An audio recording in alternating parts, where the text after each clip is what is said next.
Welcome to Greater Good Radio Hawaii, where leaders inspire leaders. Greater Good Radio Hawaii is dedicated to social entrepreneurship. I'm your host, Evan Leong, and with me is my co-host, Carrie Leong.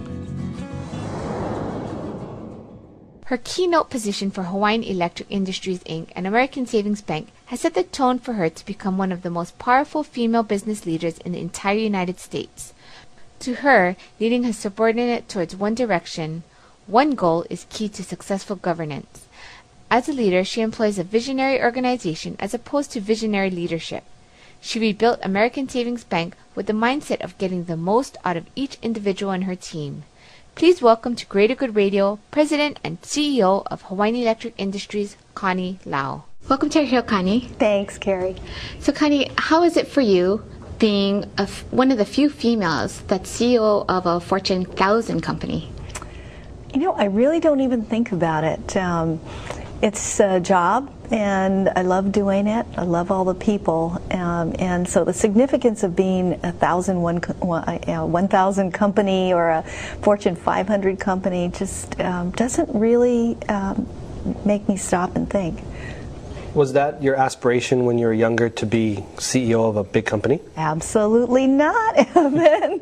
I never thought about being head of any large corporation.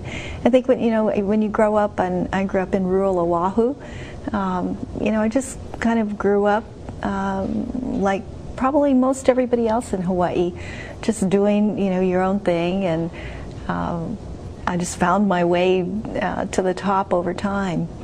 How was that climb for you, though? Being a female, and finally somebody saying, let's start preparing you to take this position over.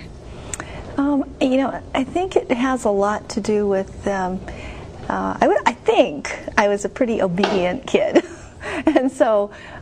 For most of my career, it's when people ask me to do things, I just stepped up and I did it. And I guess I must have done it well, because that resulted in promotions over time. But it wasn't that I ever aspired to do those things. It was primarily because people asked me if I would do a job, and then for me, when I do any job, I have to make it fun for myself, and so I have to think about all the wonderful things that you can do with a particular opportunity. Maybe that comes from a very simple background where you have simple things, and so it's almost like you learn how to make more out of nothing, or something out of nothing.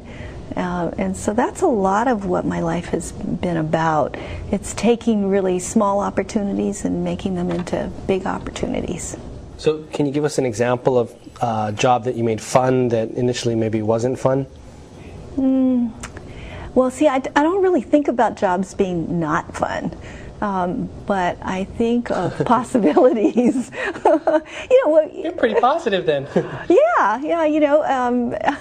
I remember my dad always talking about being willing to dig ditches. So I've never ever thought of any job being too small to be done. If a job just needs to be done, it needs to be done. So I don't think about them being difficult or hard. They're just jobs that have to be done. So I'm really very practical in that standpoint. But when I went to American Savings Bank, all I could see were possibilities about what kind of an old line retail thrift could be and could do for the community.